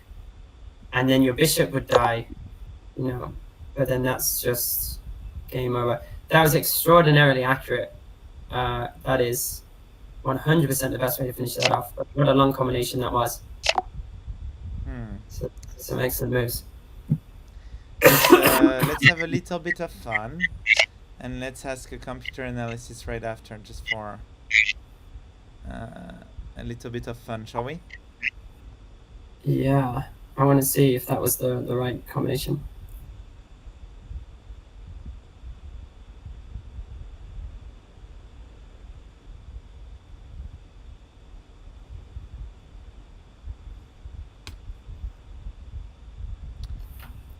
Okay, it does look like it was a back and forth game,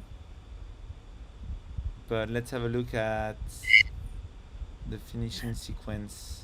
Yeah.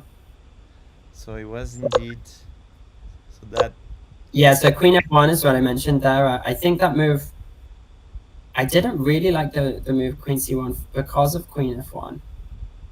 But it seemed fine, right? Like it's still all good because you're up a piece, but I think it was missed. There was checkmate in 3, so there might have been a Queen takes F2, yeah. I expected this, but after taking the bishop, like bishop takes and then Queen F2. But that was well played though from Black. Yeah. No doubt. Fantastic. Interesting. I mean, there's a million ways when it's like this. Okay, we've got a drama in our hand here. 20 seconds each. The white black king seems a bit stuck, but black still holds on. Yeah, that rook and bishop are in jail. They're not allowed out ever. It's almost like you want to go somewhere with your king to yeah, no, ever. You're right. Well, it's been I mean, it doesn't really matter at that point. True. And, this might even be faster, to be honest. Okay, it doesn't really apply, but it's time to talk about the waterfall tactic, which is for beginners. But when you're losing badly, which is the case for black right now, you might want to hang everything, like in the most silly way, and hope for the last hope you can get, which is stalemate. Queen H4 is mate, if they can see it. But look at that. He's doing it. You take the bishop, it's a stalemate. The bishop. Yeah. Those guys are good. Those guys are good.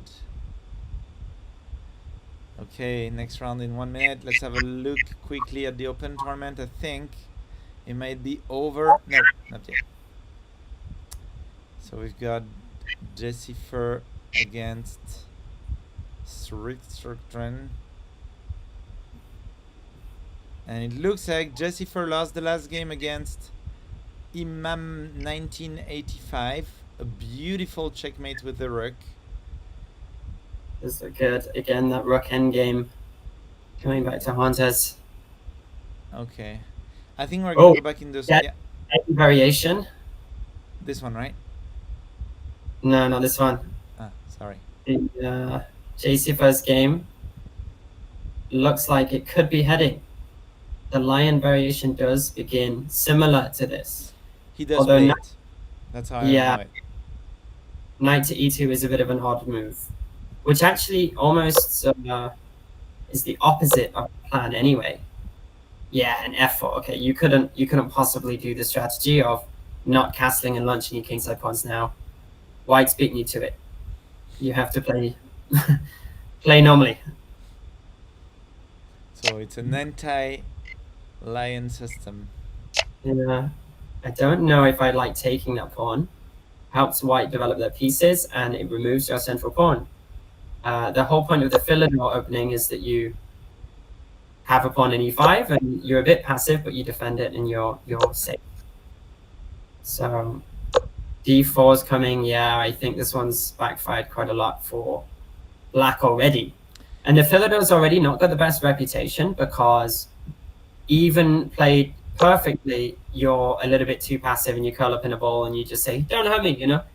And with one or two mistakes, now this is a serious lack of space. And nothing to show for it, apart from a bishop on e7 who is crying. So, yeah, I definitely, if it hasn't been clear by now, much prefer white's position. Except for that move. That move is positionally gross. Like it gives back those squares, right? Yeah, you give back some of that space. Just a move like c3, knight d2, knight c4 or something, or knight d2, knight f3, and you just relax. And you ask black, what are you going to do in that tiny little box of a home that you've got? And they're not going to do anything. He's going to play rook e8, bishop f8, and then start making useless moves like a6 and h6 just to try and like bide the time, because he won't have a clue how to make progress. And you play, you know, your knight out, you play queen e2, you play rook e1, and you play all these really beautiful big moves that are doing useful stuff. And then suddenly black is lost because they played bad moves and you played a bunch of good ones. That's the long and short of it, but we're not getting that this game. Is it a free pawn or is it not? It looks quite free to me.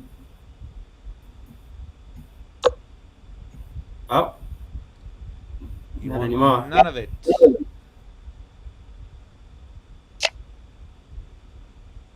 Okay, this What? is also, for similar reasons, not a great idea. You're giving the pieces, especially when your opponent has less space, you don't want to trade because their pieces will be stepping on each other's toes. Only one piece can go to e5, which is the only square that black has to put a piece on. So now they've gotten rid of one of the knights that wants to be on e5 and can put the other one in e5. So suddenly the knight problem is solved. Just have to solve the bishop e7 problem, and suddenly black's back in the game, no problem. I feel like a better move would have been after, because I don't like this so much. I know we're giving away some black squares, but the knight does not. Well, you could just go back here. Actually, never mind. Never mind. So we don't want to do that. No, I don't think it's so. But we don't want to trade as well. So. Oh gosh, knight f2. It's a disaster. Well, looks like he's proven me wrong. Wait. Oh no. The check doesn't work. But you could No. trade now that you're up a piece. You could. You could also just play bishop c5. But then knight d2 covers it, so doesn't really threaten mate. Sure. Can we do some trick to distract that queen, maybe? Like, no, doesn't look it. This is interesting. I think it is interesting for white. I don't think this is a good move for black, because what does it threaten, firstly? And secondly, that looks like you have two pieces behind enemy lines undefended. Mm. I'm not sure if I like the look of that. Developing and... Maybe that is a move, but no, not yet. Oh, no. Not quite. But I mean, it would be nice to have the F file open, and you know, but it's just too Yeah, early. I think a very slow plan of rook d8, rook d6, and then rook to h6 could have been an idea. But it wasn't going to work because the rook is always coming to f1 very fast. So you wouldn't have time. A rook lift anyway. Yeah. Well, now maybe you could go. It's not nice for the pawn structure, but yeah, it's not nice at all. But it's just like all of a sudden your rook are active for black. Like given sorry, I got mixed up. I thought the bishop would be here. I thought he would take with the bishop. My bad. Wasn't there something like this here? It's funny, right? You could almost like get to queen. It would get it wouldn't make it the whole way, that's the problem. But it would have gotten close. So if you want to defend that with the rook, I think it would make sense moving your a rook to e8, which seems a bit odd. But I think we have to be very conscious of someone defending f7. Just because that, yeah, I like that one a bit better. Just because this bishop is a problem. And they can push d6 whenever they want. And that rook, that bishop, if you have a look at the, what we still disagree about a little bit, but the x-rays. I'm looking at that bishop. It's attacking my king. It's attacking my f-pawn. I'm looking at that rook. Even if that knight's blocking, there's some coordination that's going to happen at some point. I have to be ready to defend it. Yeah. I like moving that a rook, even though it looks like the wrong one in many scenarios. Actually, in this case, I think it's the right one. Yeah. Also, that makes me think we have a debate. If you think, like teacher Aaron, that X-ray can be used in absolutely any situation, any circumstance to talk about any object, item, or person, then type 1 on the chat. And if you think like me that it's one kind of tactics, you can type 2 in the chat. I feel like small misrepresentation. No. Yes, this knight cannot be allowed to live Yes. under any circumstance. And then maybe there's a check. Nah. Nah, it doesn't really do anything. Just trying to get those rooks out and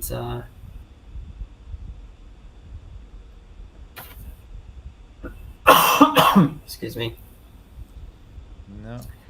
No, I think we can't really tolerate that knight. I can understand the pause here because you don't want to exchange your light squared bishop and have permanent issues with d6 and then the problems on f7 stuff, which has come right now. But the problem is you've got big knight on the f-file issues as well. So you have to choose which one of those. You know, in chess, I don't think there's such thing as a good move. Only a move that doesn't, you know, the least bad move. And in many cases, you're stuck between a rock and a hard place, and you have to choose the least bad version for yourself. So I think just taking the knight would have made more sense. And the longer he sits there, the more tactics are just ready. But then again, can you like, you know, there's a rook supporting, like can you maybe do go bishop take and then you know, and then end up having a pawn here and they have to block it and maybe, but it looks too slow. Oh, okay. I'm not sure if that's a good idea. I'm not saying it isn't. I'm just not sure. I think more time, especially with 3 minutes left, more time should have been spent on this move because this is a mess now. ooh, black is doing well. Yes. Yeah, This you can take bishop a rook attack. It's gonna be a pawn slaughter, like that queen is gonna Whoa! Oh, that was a mistake. That was a massive No, it isn't. Hold on, because No, the but it's a idea check. was bishop f7 check with a fork, but they missed that there's a queen check in between, so and then you put the rook somewhere, right? Like not Yeah. here. Okay, another check. I think he wants to give another check here. He's just playing cat and mouse a bit, I believe. yeah. You can afford to for a second. Either way, he's gonna put the rook on c8 probably, right? Mm. And deal with that situation later. But then bishop takes f7 and the pawn can push. Yeah. Well, you still end up with that queen against. Wait, is he gonna go for a draw? I don't think I want to draw with black. Could.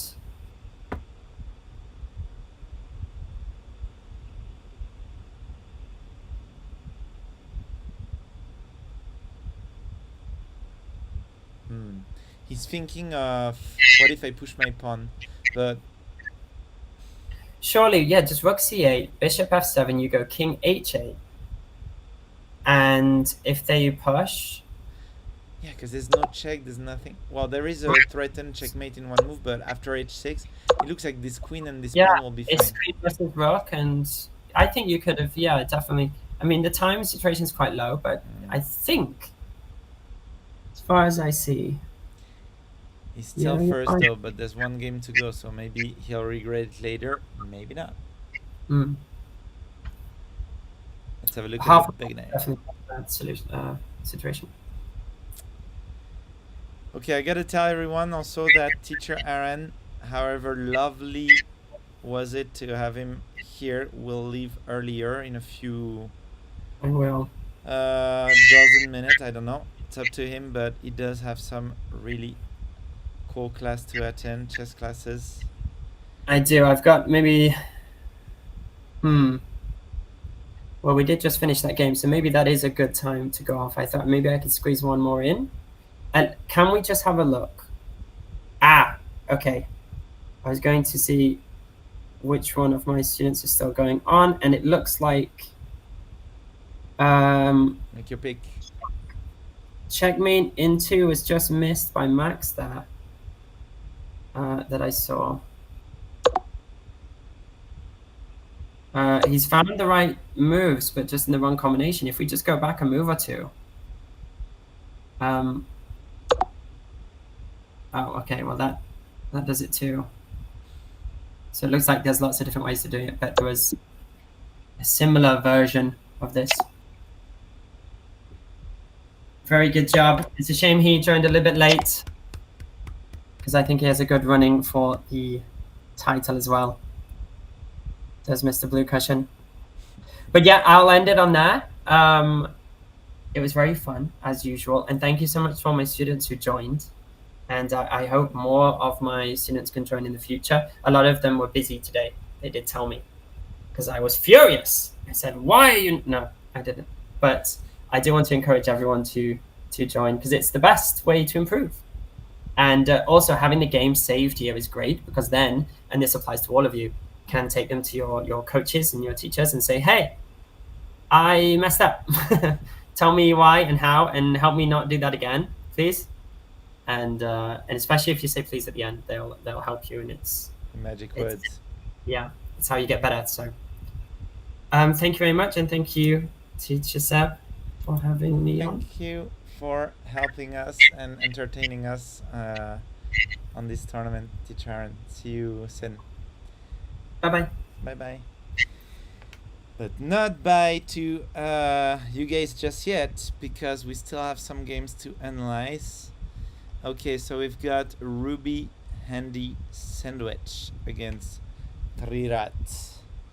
So we've got an extra knight and pawn for black. We've got some active pieces. Looks like white is on the ropes a bit. Actually, maybe I can close the Google Meet, as we don't have teacher Aaron anymore, sadly. Oof. That's gonna be double me. Okay, so back to the game. So what do you think about this, teacher Seb? Well, we've got white who's getting back some activity, but looks like it's not gonna be enough. The white king is quite exposed. I'm gonna rearrange that too. It looks like it got off a bit. There we go. A little bit more. The layouts are messing around a bit. I'll get better. Anyway, so we've got of course, a checkmate in one for black. Well done to Trirat. Your coach is proud of you.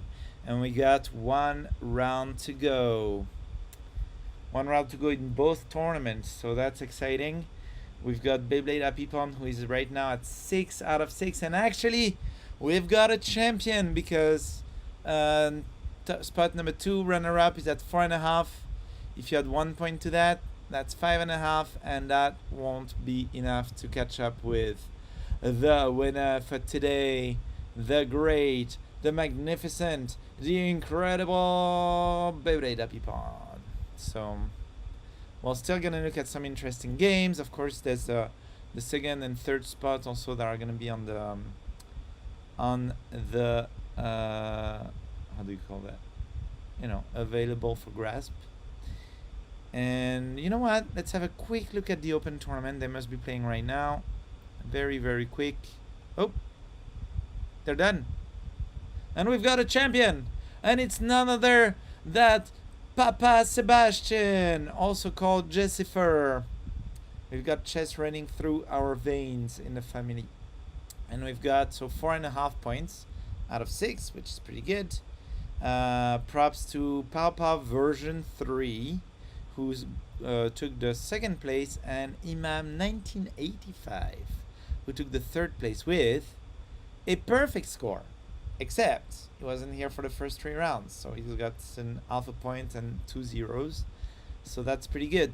Special mention to Bungle John, who started really strong but had to go after a bit, but hopefully maybe he could have hit an all-time high in this tournament, but hopefully maybe next time he can do it all and really shine till the end.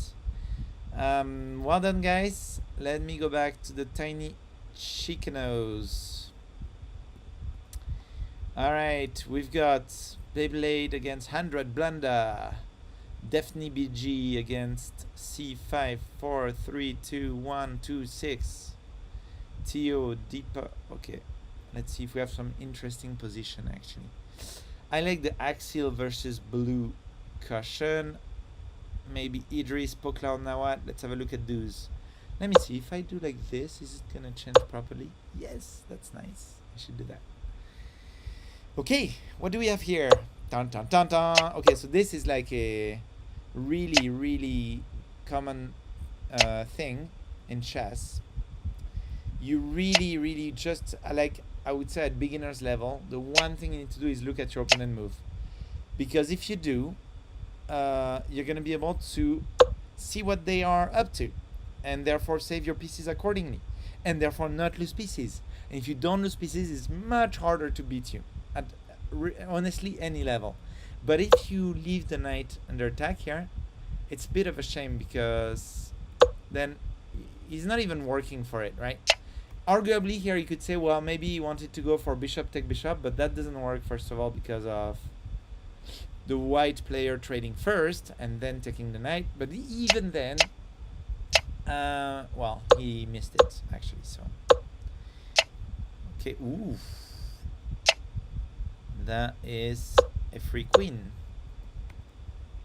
So that was a good start from white. Then it looks like black got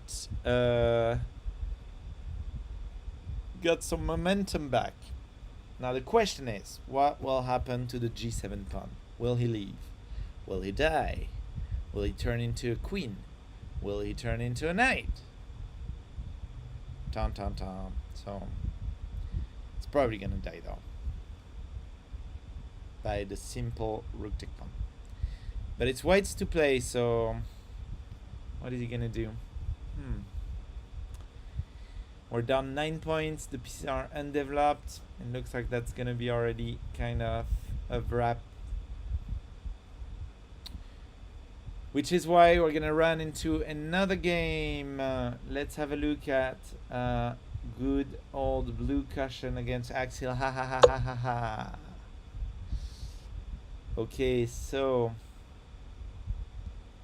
we've got an extra knight for Blue Cushion. Let's see how that happens.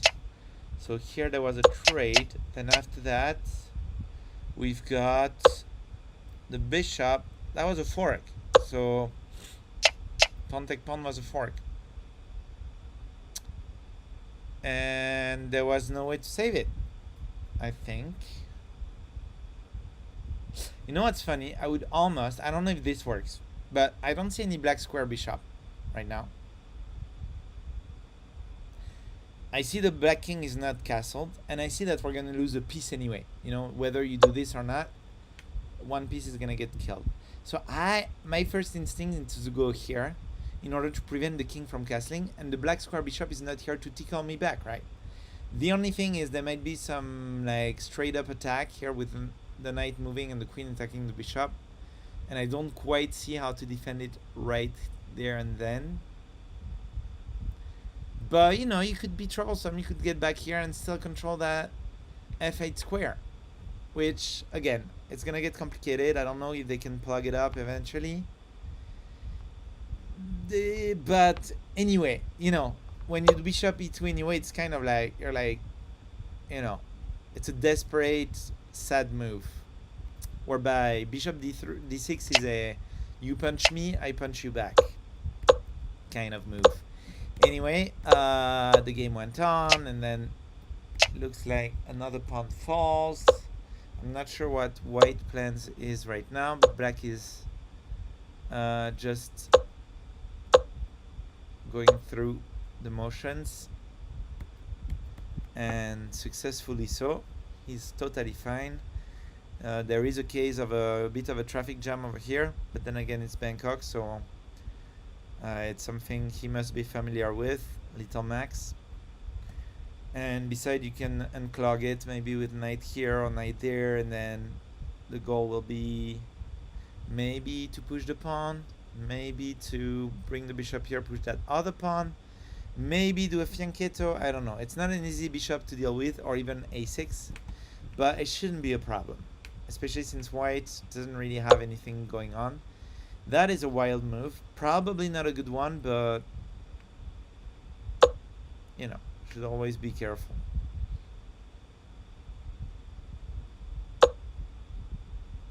Oh, that is a blunder. The bishop is falling.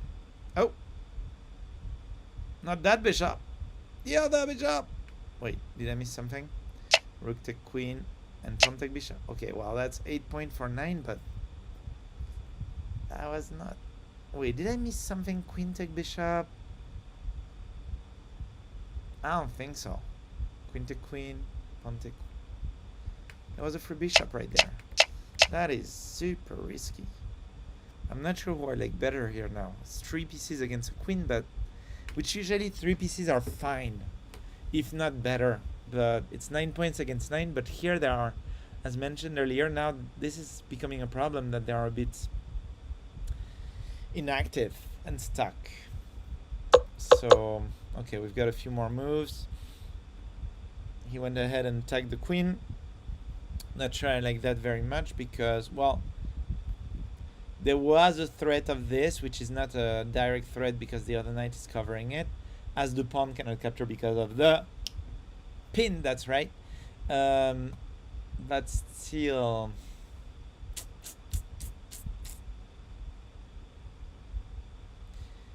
I'm not sure about knight h7. It feels like we're going backward. Isn't that working?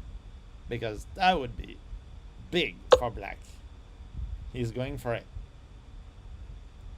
Now, I don't see.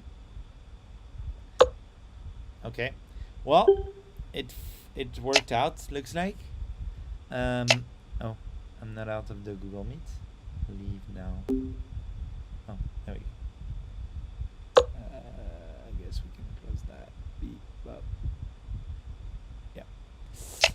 Teacher Aaron is looking a bit different now. Okay, so maybe I could turn it off. Let me turn it off. Beep, bop, boop. Teacher Aaron went to the void. Back to the game. Yeah, so rook was won, so black is suddenly doing a lot better.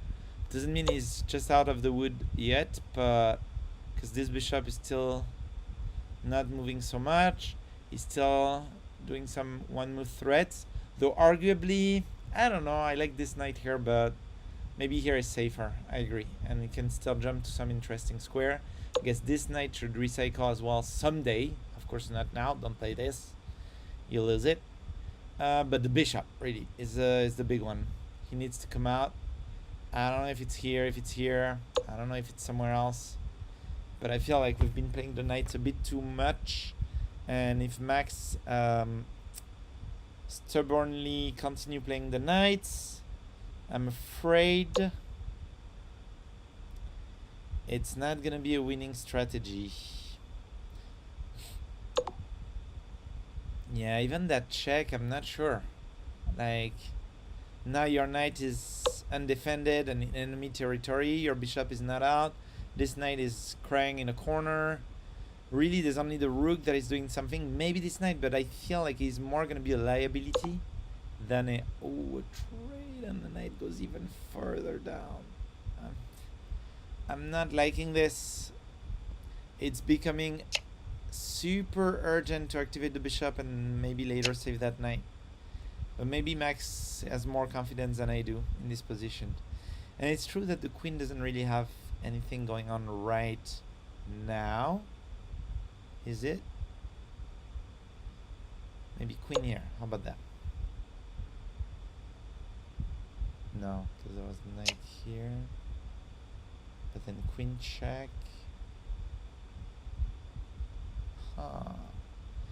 Maybe there was something like that. Anyway, white went with another plan, which is a double-edged sword, because on the one hand, he's finally giving black the opportunity to wake up the bishop. Wait, no. What am I talking about?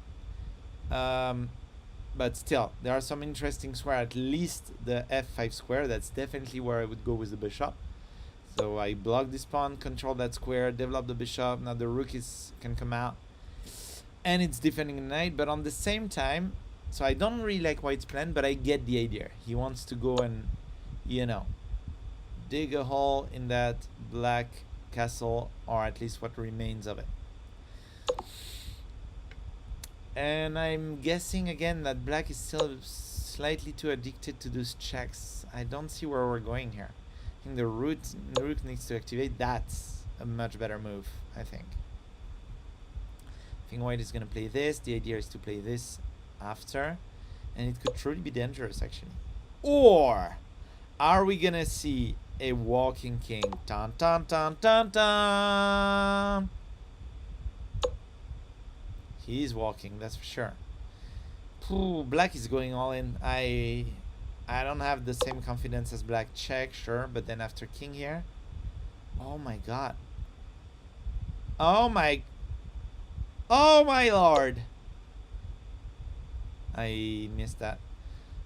Scratch everything I said about Max. He's a genius of this time. If he finds oh my god. Even better. I thought white was losing the queen, but Max was 10 steps ahead. And so the checkmate. This is... Okay, back to the tournament. Well done, Max. And please give me some classes in the future. We've got a champion in Beyblade Happy Pawn, unsurprisingly, because he was already at 6 points. But he was ruthless and won his last game anyway. And with a outstanding performance of 1,650. Congratulations to Beyblade.